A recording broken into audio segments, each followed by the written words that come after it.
అవసరం లేకపోతే ఎవరినైనా సరే పోరా అంటారు. అంటే తమ చేతిలో పవర్ ఉన్నప్పుడు.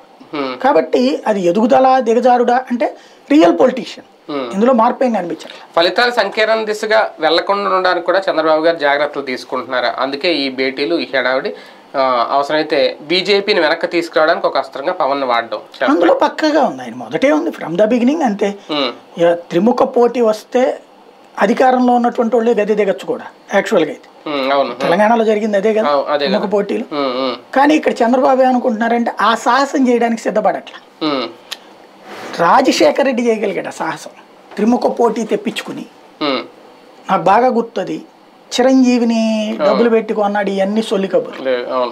రాజశేఖర్ రెడ్డి చిరంజీవిని మీడియా ద్వారా రెచ్చగొట్టాడు.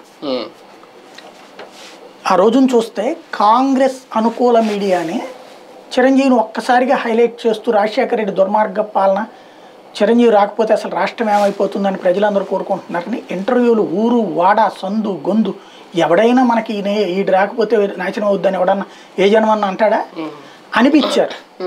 అనిపించి ఆయన పేరేంటి అల్లు అరవింద్ ఎక్కడోనంట రైల్వే స్టేషన్ దగ్గర ఇట్లా చూశాడంట రఘువీర పోస్టర్ని.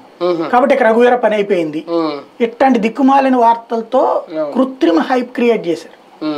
చేసిన తర్వాత చిరంజీవికి అర్జెంట్గా ఓహో నేను సీఎం అయిపోదాం అనుకుంటున్నట్టున్నారు జనాలందరూ అనేసి ఫీల్ అయిపోయేలాగా తెచ్చారు. వచ్చిన తర్వాత అప్పుడు తెలుగుదేశానికి భయం పట్టుకుంది.